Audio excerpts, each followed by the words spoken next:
Qu'est-ce qui bloque? Qu'est-ce qui ne marche pas? Pourquoi est-ce qu'on a besoin de réformes et pourquoi est-ce qu'on n'y arrive pas? Il y a un écocide. La Turquie, le Japon, la Chine. Et rien ne doit freiner le combat pour la place des femmes dans notre société. Alors vous voulez qu'on donne un coup de main au changement après que le changement ait échoué? Il faut qu'on parle de tout ça, non?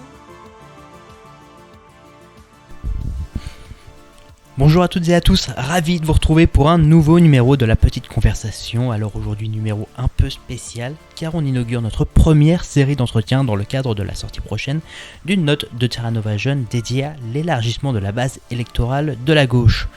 Alors durant ces heures d'entretien qu'on a enregistrées pour vous, on va tenter de décrypter toute une série de phénomènes, de revenir sur des idées reçues et d'éclairer de nouvelles pistes pour comprendre la politique française et surtout voir et comprendre comment la gauche française peut revenir au pouvoir.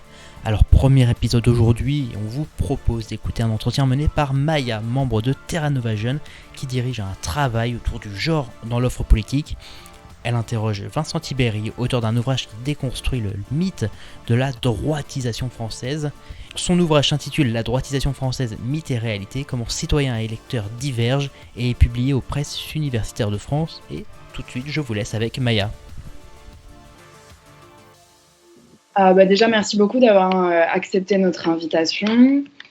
Alors, aujourd'hui, donc, nous accueillons Vincent Tibéri, professeur en sociologie politique à Sciences Po Bordeaux et chercheur au centre Émile Durkheim, ainsi que pour la Commission nationale consultative des droits de l'homme. Vous êtes spécialiste des comportements électoraux et politiques, et vous avez notamment rédigé l'ouvrage La droitisation française, mythe ou réalité, dans lequel vous éclairez la montée du RN au pouvoir, entre d'autres dynamiques.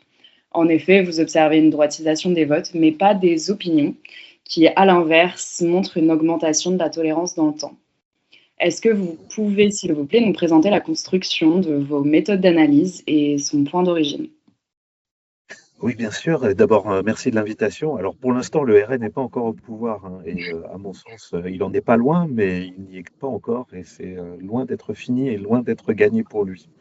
Ce que j'essaye de faire dans cette mesure-là, c'est effectivement de prendre au sérieux, notamment la question de la droitisation des valeurs par en bas chez les citoyens, et notamment de déconstruire un discours qui voudrait que la droitisation qu'on constate dans les urnes, ça soit en fait effectivement uniquement le reflet d'une montée en puissance d'une société qui effectivement serait de plus en plus raciste, de plus en plus intolérante, de plus en plus à remettre en question l'État social, les impôts, les services publics, etc. Et après tout, c'est une théorie qui mérite tout à fait d'être testée. Mais après, il faut réfléchir aux méthodes pour le faire. Et donc, ce que j'ai fait, je suis un terrible quantitativiste, je travaille uniquement sur des enquêtes d'opinion, mais j'ai essayé du coup de reproduire en France ce que mon collègue James Stimson avait fait aux États-Unis, et à partir de sa méthode, c'est-à-dire de recenser toutes les questions qui ont trait à ces questions de genre, d'homosexualité, d'immigration, de diversité, d'état-providence, d'inégalité, et remonter dans le temps. C'est-à-dire que j'ai réussi, notamment grâce à Jim d'ailleurs, hein, j'ai réussi à remonter jusqu'aux années 70, et j'ai récupéré plusieurs centaines d'indicateurs dans plusieurs centaines d'enquêtes, et j'ai construit à partir de là, Jim appelle ça un mood, mais j'ai construit un indicateur qui permet de regarder comment les choses évoluent du début de la fin des années 70 jusqu'à 2023, 2024 et maintenant 2025. Et ce qu'on constate quand on prend cette approche de long terme et qu'on prend ces indices, hein, et notamment l'indice longitudinal de tolérance, on constate que, en fait, la société française n'a jamais été aussi tolérante à l'endroit de l'immigration, n'a jamais été aussi tolérante à l'endroit des minorités sexuelles, n'a jamais été aussi tolérante sur les questions de genre. Et sur les questions socio-économiques, hein, qui sont des questions particulièrement importantes, on constate qu'il y a des hauts et des bas, des demandes de moins d'État, des demandes de plus d'État, des demandes de moins d'égalité, des demandes de plus d'égalité, mais c'est cyclique et il y a beaucoup moins de tendances de long terme vers une droitisation. En gros, en 2011, on était à des niveaux de demande de redistribution qu'on n'avait jamais vus depuis la fin des années 70. Là, on est un peu redescendu, mais il n'empêche qu'on n'est très clairement pas dans un moment où l'opinion des Français serait orientée vers moins d'État, moins d'impôts, moins de services publics, moins d'égalité. Vous parlez notamment du coup de l'aspect cyclique de ces comportements et de ces opinions. Est-ce que d'après vous, la droitisation des votes va continuer de s'accroître? On observe en particulier un réalignement générationnel, par exemple, des jeunes femmes qui ne sont plus repoussées par le Rassemblement national comparé aux générations antérieures. Et est-ce que qui pourrait participer notamment à une droitisation encore plus accrue des votes? Alors déjà, effectivement, vous parlez des votes. Quand moi, je parle un peu de la société. Et un des enjeux et probablement un des hiatus les plus importants que je constate dans le livre, d'ailleurs c'est le sous-titre du livre, hein, c'est que les urnes sont de moins en moins représentatifs de la société. Les citoyens et les électeurs divergent de ce point de vue-là. C'est-à-dire qu'aujourd'hui, on est dans une situation où ceux qui votent n'ont pas les mêmes caractéristiques sociales, générationnelles, de valeurs, à la fois de valeurs culturelles et de valeurs socio-économiques, que l'ensemble de la société. Il manque des gens.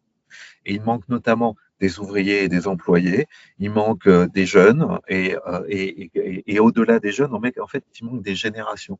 On se rend compte qu'aujourd'hui, ceux qui votent sont plus souvent des boomers, sont plus souvent des gens riches, sont plus souvent des propriétaires, et ces électeurs qui votent plus, qui pèsent plus qu'ils ne devraient dans la société, ont très clairement des valeurs beaucoup plus proches, effectivement, de ce que pourrait proposer le Rassemblement national ou la droite. C'est-à-dire qu'ils sont plus libéraux économiques, ils sont plus conservateurs culturels que l'ensemble de la société.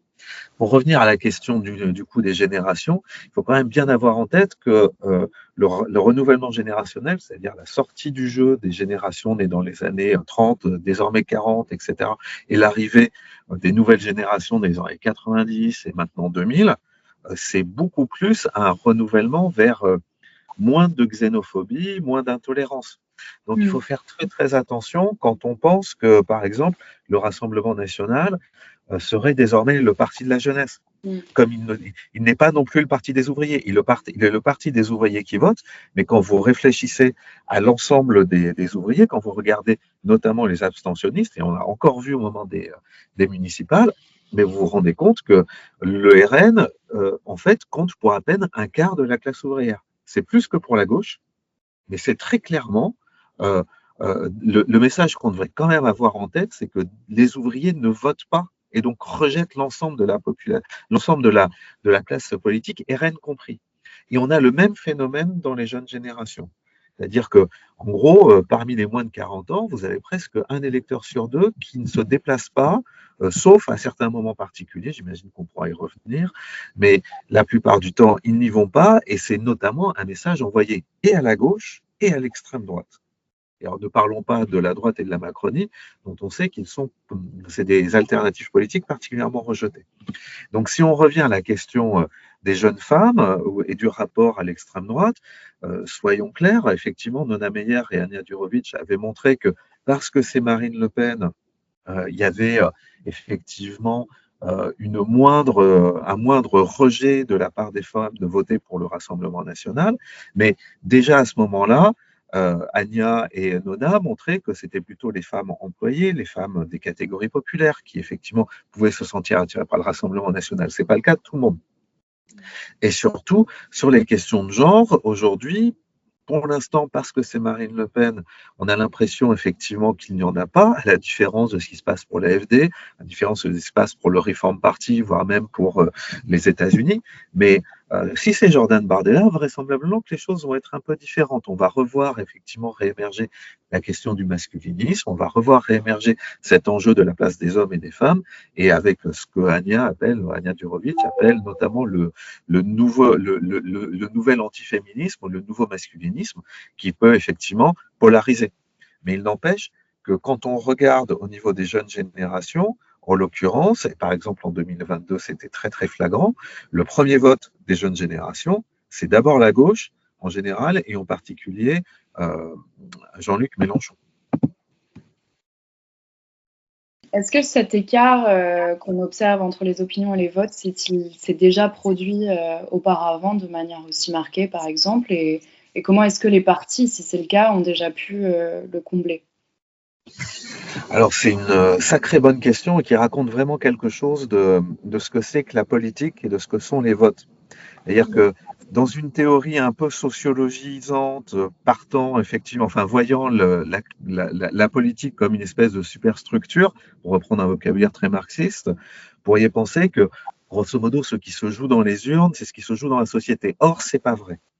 En fait, on se rend compte qu'il y a une forme d'autonomie du champ politique, notamment dans la gestion et la construction des différents clivages sur lesquels les gens vont finir par se positionner, en fonction des enjeux sur lesquels les partis vont s'opposer et sur lesquels ils vont effectivement récolter des votes. Par exemple, c'est un paradoxe super intéressant que de constater que la société française des années 70 et 80 était beaucoup plus raciste et xénophobe qu'elle ne l'est aujourd'hui. Simplement, à l'époque, les électeurs ne votaient pas sur ces questions-là. C'est-à-dire que ce qui comptait dans les alignements électoraux, notamment en faveur entre la droite et la gauche, c'était les questions socio-économiques, c'était les questions de taille de l'État.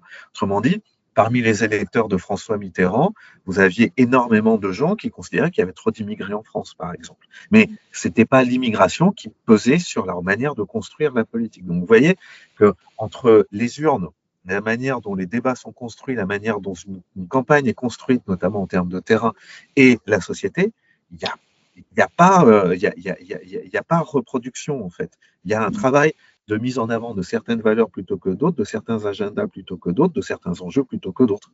Typiquement, est-ce qu'on aurait un même niveau de vote pour le Rassemblement national si, plutôt qu'une campagne sur l'immigration, l'insécurité, la propreté des villes, on avait fait une campagne comme en 2020, un peu plus sur les questions de réchauffement climatique, un peu plus sur les questions d'inégalité sociale, un peu plus sur les questions de vivre ensemble.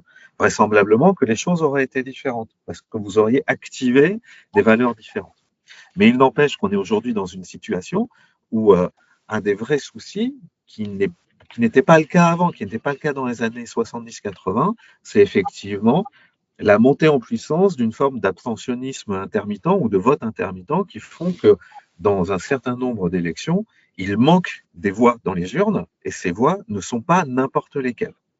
Et là, ça renvoie effectivement à une crise qui a commencé à émerger dans les années 90 et qui ne fait que s'amplifier, notamment une crise du rapport à l'offre politique est particulièrement visible à gauche. C'est-à-dire que ce qui est très frappant, et notamment avec le mandat de François Hollande, c'est l'écroulement des gens qui se disaient proches du PS ou qui se disaient à gauche, et notamment parce que derrière, en fait, c'est une remise en question de ce que c'est que notre modèle démocratique, et un modèle démocratique qui reste très très fortement centré sur les élus, sur les partis, qui laisse peu de place aux citoyens et qui les considère finalement pas tant que ça. Alors, dans certaines strates de la population, dans certaines strates de l'offre politique, c'est pas un souci, parce qu'il y a une forme de culture du chef. On la retrouve notamment au Rassemblement national ou chez les Républicains. Mais par exemple, à gauche, eh bien, on est aujourd'hui face à des citoyens à qui on ne l'a fait vraiment plus. C'est-à-dire qu'ils ont des valeurs, ils ont des préférences, mais se ranger derrière des partis, des leaders, des sauveurs suprêmes, des Césars, des tribuns, c'est non. Et c'est de plus en plus non. Selon du coup cette explication, en fait, la gauche s'identifierait du coup davantage avec des modes de représentation un peu différents. Tout à fait, mais derrière, c'est là où on voit qu'il y a des histoires, il y a des vraies histoires de transformation de la culture démocratique, en fait. C'est-à-dire que, en fait, le moment où il n'y avait pas de problème de participation, c'est aussi le moment où vous aviez un tas de citoyens qui ne se considéraient pas comme capables de réfléchir, pas suffisamment compétents, pas suffisamment connaissants, et qui donc, du coup, étaient dans une logique de remise de soi. Je m'en remettais à des élus, c'est Bourdieu qui parlait de ça, je m'en remettais à des élus, à des gens qui savent, et donc, quelque part, le vote, c'était un moment où, à la fois, on participait à cette expression de la démocratie, mais surtout, on permettait de légitimer les élus. Aujourd'hui, vous avez un nombre conséquent de citoyens qui sont compétents, mais qui ne se reconnaissent plus dans le système et qui donc, du coup, ont tendance à moins voter et à participer différemment en allant dans des manifs, faire des pétitions, monter en place des collectifs, etc. Et puis, de l'autre côté, leur vote est de moins en moins engageant. C'est-à-dire que pour beaucoup d'entre eux, ça va être un voter contre, ça va être un vote de circonstance pour éviter qu'une autre alternative apparaisse. Et c'est particulièrement vrai à gauche. Et ça aboutit effectivement à ce que vous ne pouvez plus raisonner en termes d'électorat captif, déjà structuré, qui vous suivent aveuglement, comme on pouvait penser qu'il existait un électorat communiste, un électorat socialiste dans les années 70. Désormais, on est face à des citoyens qui peuvent hésiter à voter ou pas voter, et qui peuvent très bien passer d'une alternative à une autre, d'un parti à un autre, en fonction, effectivement, de la conjoncture, en fonction de la structure des candidatures, etc. Et vous voyez, typiquement, c'est ce qui s'est passé pour les votes de gauche entre les années 2017 et 2022. Un coup, c'était Jean-Luc Mélenchon au présidentiel, mais ça pouvait être les Verts, puis ça pouvait être au niveau des municipales un retour à d'autres partis comme le Parti socialiste, tout simplement parce qu'en fait, ils savent où ils sont, ils savent quelles sont les différentes alternatives, mais clairement, ils ne sont plus des bons petits soldats, des supporters, des fans inconditionnels, bien au contraire. Et c'est notamment parce que quelque part, ils sont de plus en plus diplômés, de plus en plus critiques, de plus en plus en capacité de s'informer et de déconstruire les tentatives de communiquer. Oui, vous appelez ce phénomène la grande démission, qui serait du coup plus approprié pour décrire ces phénomènes que le terme de droitisation, en tout cas des opinions. Et vous soulignez aussi le défaut de représentativité que ça peut impliquer face à une faiblesse numérique des soutiens électoraux, surtout dans un système majoritaire. Est-ce qu'il faut y voir les limites du scrutin majoritaire à deux tours, signe d'un besoin d'alternative ? Vous parlez du fait que maintenant les électeurs se sentent plus responsabilisés de leur choix. Donc on pourrait y voir le besoin et l'importance des alternatives comme les conventions citoyennes dont on parle en ce moment, ou plutôt est-ce qu'il faudrait une recomposition de l'offre partisane capable de susciter une nouvelle identification électorale et qui serait plus similaire avec l'identification qu'on pouvait observer avant, par exemple. Oui, ce sont plusieurs vastes questions que vous me posez. Mais effectivement, je pense que pas mal vous mettez le doigt sur pas mal de phénomènes qui, pris un à un, ne seraient pas suffisants, mais parce ils pèsent ensemble, aboutissent à la situation dans laquelle on se trouve aujourd'hui. Premier truc, effectivement, la question du mode de scrutin. C'est-à-dire qu'on voit bien que ce mode de scrutin pose problème. C'est-à-dire qu'on aurait vraisemblablement des configurations, des alignements différents si on était, par exemple, dans une logique de représentation proportionnelle, ou dans une logique de vote par approbation, ou dans une logique où on aurait des référendums, et notamment des référendums multiples en même temps, etc., etc. On aurait probablement d'autres manières de raisonner. Mais vous voyez bien qu'on est quand même dans un système politique où, grosso modo, aujourd'hui, un tas de partis sont dans une logique soit d'être confrontés au Rassemblement national au second tour et de pouvoir rassembler sur leur nom. C'était typiquement ce qui se passait avec Emmanuel Macron. Emmanuel Macron n'était pas dans une logique de recherche d'une majorité d'adhésion à son programme. Il était dans une logique de qualification pour le deuxième tour, ce qu'il a réussi à faire en 2017 et en 2022. Et derrière, de pouvoir, quelque part, contraindre les gens à voter contre Marine Le Pen pour avoir une majorité des voix. Et vous voyez combien on se retrouvait dans cette situation extrêmement ambiguë, parce qu'on est dans un système institutionnel qui fait que dès lors que vous mettez un bulletin dans une urne, il est considéré comme un soutien. Et donc, on s'est retrouvé dans ce cadre où Emmanuel Macron était élu président de la République parce qu'il n'était pas Marine Le Pen, et il pouvait dire, ben, regardez, j'ai été élu, j'ai une majorité, donc je peux appliquer notamment ma réforme des retraites. Vous voyez bien que typiquement ce qui est en train de se passer pour 2027, c'est un Jordan Bardella ou une Marine Le Pen très haute, donc a priori qualifiée, et le reste, le ticket d'entrée, c'est 15%. Et beaucoup d'acteurs politiques aujourd'hui se disent, avec 15%, je passe devant les autres et je vais pouvoir faire le rassemblement contre le Rassemblement national derrière. Vous voyez bien combien, du coup, il y a une espèce de course à l'échalote qui pose question. Ce d'autant plus que, du coup, ça ne fait pas travailler la logique de l'acceptation qu'on est face à une société politiquement morcelée. Et donc, très clairement, vous pouvez très bien vous retrouver dans une situation où vous êtes majoritaire, alors même que vous êtes très, très minoritaire en voix. Ça ne va pas inciter à de la collaboration entre partis. Vous voyez bien ce qui est en train de se passer à gauche.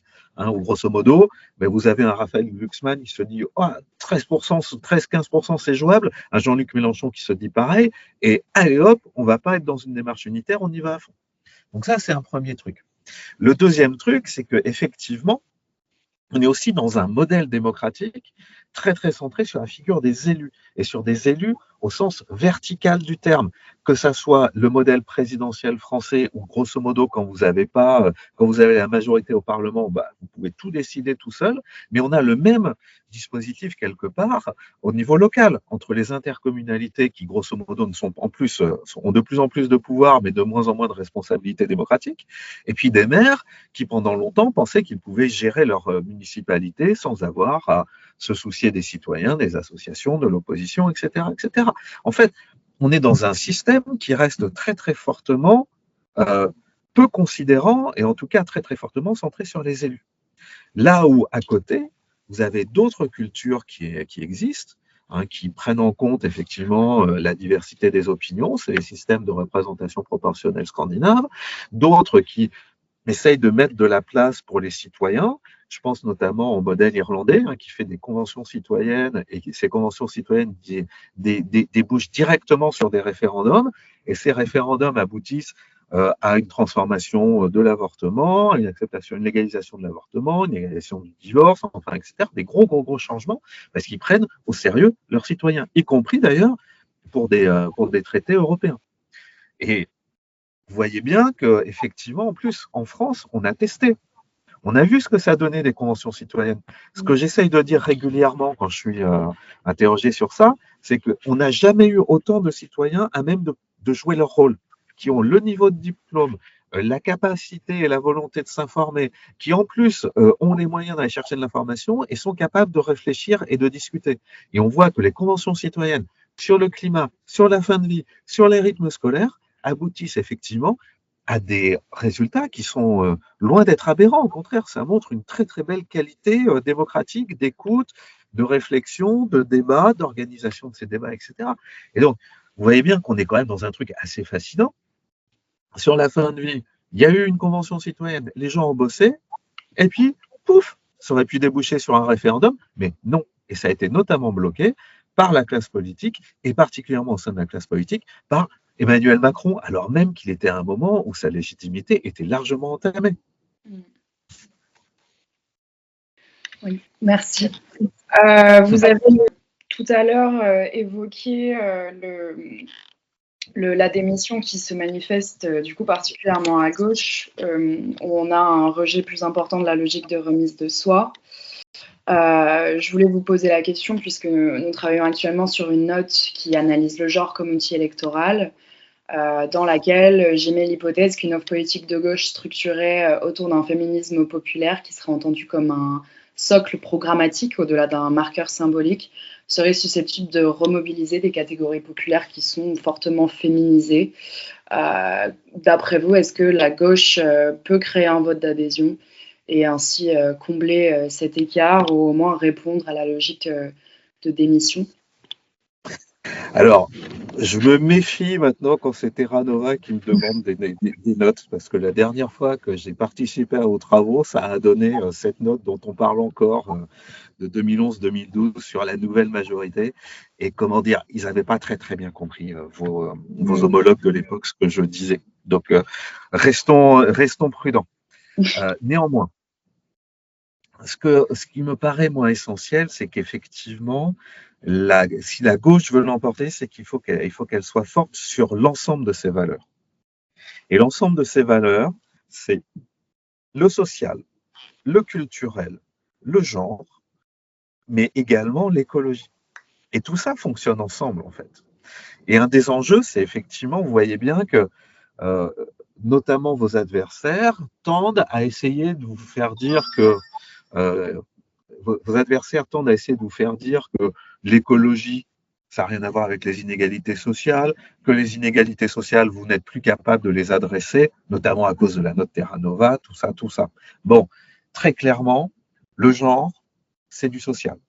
C'est-à-dire que travailler sur la question du genre, c'est rappeler qu'effectivement, il y a des femmes qui sont dans des situations d'inégalité sociale largement plus importantes que leurs alter ego hommes, et même quand vous prenez la catégorie employé-ouvrier, en termes notamment de qualité des contrats d'accueil, des contrats de travail, en termes d'horaire, en termes de capacité à concilier, en termes de protection. Bref, le genre, c'est aussi du social. Les inégalités sociales, il faut très très clairement que la gauche réatterrisse, reprenne pied dans le monde des catégories populaires en général, mais également des catégories populaires racisées, également la question des femmes, des catégories populaires. Il y a un vrai travail de construction et de mise en évidence, effectivement, de ces inégalités et du combat qu'il faut mener contre ces inégalités. Ça vaut aussi pour la question, effectivement, de l'environnement, car l'environnement, c'est aussi des inégalités sociales. Hein. Les passoires thermiques, c'est pas les villas des plus riches. La question de la pollution et du bruit, ben, c'est le long du périphérique, et étonnamment, le long du périphérique à Paris ou le long des rocades dans les grandes métropoles de région, c'est pas là où vous allez trouver les plus riches. Donc, effectivement, il y a un besoin de réconcilier et de marcher sur trois jambes. Les jambes culturelles, les jambes économiques, les jambes environnementales. Et ce n'est qu'avec cette manière de faire qu'il y a une chance, effectivement, que la gauche recrée un récit mobilisateur. Et d'ailleurs, ce qui me frappe toujours, c'est que les organisations partisanes ont du mal à le faire, mais quand vous regardez en bas, quand vous regardez le monde des associatifs, le monde des militants dans les territoires, vous vous rendez compte que tous ces mondes-là, tous ces militants-là, qu'ils soient écologistes, diversité, sociale, syndicats, etc., ils ont de vraies capacités à faire la synthèse ensemble. Le souci, c'est que cette synthèse, cette intelligence collective, elle a du mal à remonter jusqu'aux organisations politiques nationales, et c'est un vrai enjeu de représentation et de compréhension du monde dans lequel on est. Souvenons-nous qu'en 2024, une partie du succès du NFP, et même une énorme partie du succès du NFP, ça vient des mobilisations d'en bas et pas nécessairement des réunions entre les différents responsables des partis politiques socialistes, insoumis, écologistes, etc. En termes de réconciliation de ces trois enjeux, on voit quand on observe les socles électoraux de ces enjeux différents qu'ils correspondent à des catégories de la population un peu différentes. C'est notamment les études qu'on a pu retrouver dans l'ouvrage de l'Institut de la Boétie, Nouveau Peuple, Nouvelle Gauche, où par exemple les questions d'antiracisme, vous mobilisez une catégorie de la population différente de celle des enjeux écologiques et celle sur les enjeux socio-économiques. Est-ce que la réconciliation de ces trois enjeux doit passer par la capacité de mobiliser ces bases électorales différentes avec une union, avec une évolution du paysage politique éventuellement? Quel est votre avis là-dessus? Alors, effectivement, je pense que je le disais un peu précédemment, mais je pense que en fait, l'union par en bas, elle est tout à fait faisable. L'union par les militants, elle est tout à fait faisable. Et on a eu cet exemple assez impressionnant du côté des Gilets jaunes. Vous voyez, on avait dans un premier temps les Gilets jaunes, l'environnement, la démocratie, c'était pas leur kiff. Et puis progressivement, notamment ceux qui sont restés, ceux qui ont commencé à débattre et à redébattre et à réfléchir, etc. Ceux que, grosso modo, des gens comme Camille Bedoc, Magali Della Souda, Tinette Schnatterer ont pu analyser dans le temps long des mobilisations, notamment en Gironde. Mais vous vous rendez compte que ces mobilisations en Gironde, elles ont débouché vers à la fois des réflexions autour de la démocratie, le référendum d'initiative citoyenne, et des réflexions autour, effectivement, des inégalités face à l'environnement, de la manière dont on transforme, etc., etc. Ça, c'est un premier point. Donc, en gros, je pense que du côté d'en bas, du côté des associations, du côté des militants, du côté des grassroots, on est quand même dans quelque chose qui fonctionne assez bien. Le souci, c'est effectivement aujourd'hui les partis. Quand je dis les partis, c'est en fait ces têtes d'épingle sociologiques que sont les organisations politiques nationales, qui effectivement sont encore dans un monde dans lequel ils se pensent central. Sont un monde dans lequel ils se pensent centraux, un monde dans lequel effectivement les associations doivent converger vers eux, les syndicats doivent converger vers eux, etc. Alors même, et on le sait, la sociologie des militants des partis le montre de plus en plus, ce sont devenus, y compris à gauche, des partis d'élus, de collaborateurs d'élus, d'experts, de moins en moins des partis de militants, de moins en moins des organisations structurées, organisées sur le terrain, capables effectivement de jouer ce rôle de médiation. Et donc, on est aujourd'hui dans une situation où les partis existent, alors même qu'ils sont à la fois des professionnels et de toutes petites organisations, face à des citoyens qui ont en plus un vrai souci face à eux. Quand je vous dis, il y a eu des missions de la part, notamment en termes d'alignement politique, il faut que vous vous rendiez compte que aujourd'hui, la LFI, c'est entre 5 et 6% des répondants. Le PS, en ce moment, c'est un peu plus haut, autour de 7-8%. Mais grosso modo, c'est peanuts par rapport à ce qu'était, par exemple, le PS du début des années 2000, où là, on frôlait les 25, voire parfois les 30% dans les enquêtes. Donc, on est dans un truc où les partis continuent à s'écharper, à lutter les uns contre les autres, là où ils n'existent plus en bas, et en plus, il leur manque des racines. Mais en plus, les demandes, et c'est comme ça qu'on peut comprendre une partie de l'histoire du NFP, les demandes sont à l'union, sont à une forme de coalition. Et on l'a encore revu d'ailleurs au moment des municipales. Il y a un des enjeux, quelque part, aujourd'hui, non seulement les partis devraient réfléchir à plus de coopération entre eux, mais ils devraient également réfléchir à réatterrir, à se réarrimer. Et c'est un des enjeux les plus importants, notamment des banlieues populaires, des quartiers. Typiquement, une des raisons pour laquelle la FI a pu progresser à Roubaix, à Saint-Denis, à La Courneuve, etc., c'est parce qu'ils avaient des militants de terrain. Vous vous rendez compte que pour avoir des militants de terrain, ça nécessite d'avoir des gens là, souvent, qui vivent à côté des habitants. Ça nécessite donc d'avoir beaucoup plus de militants que d'habitude. Et vous voyez bien que la FI, ça a marché dans certains endroits, mais dans d'autres, ça a été complètement à côté de la plaque. Parce que eux-mêmes n'ont pas nécessairement les militants qui suffisent, les réseaux, le maillage. Et donc, c'est un des enjeux aujourd'hui majeurs que de se réimplanter, de se réarrimer. Il faut se souvenir que dans les années 80 et dans les années 70, quand les quartiers votaient plus que les zones pavillonnaires, c'est ce que racontent Braconnier et Dormagin, c'était notamment parce que vous aviez le maillage très fort du Parti communiste, mais ce n'était pas juste un maillage instrumental.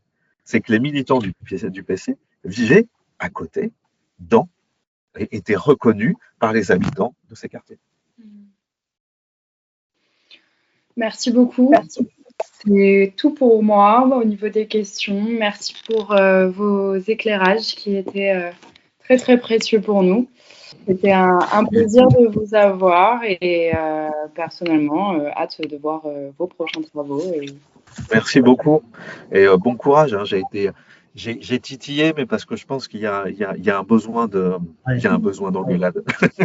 Et on remercie Maya et Vincent Tibéri pour cet entretien autour de l'ouvrage, je le rappelle, La droitisation française, mythe et réalité, comment citoyens et électeurs divergent, publié aux presses universitaires de France. Et quant à moi, je vous dis à bientôt pour un nouvel épisode de cette série consacrée à l'élargissement de la base électorale de la gauche. Et je vous invite en attendant à nous suivre sur les réseaux sociaux, nous suivre sur LinkedIn, sur Instagram pour vous tenir au courant de toutes nos dernières actualités. Prenez soin de vous, au revoir.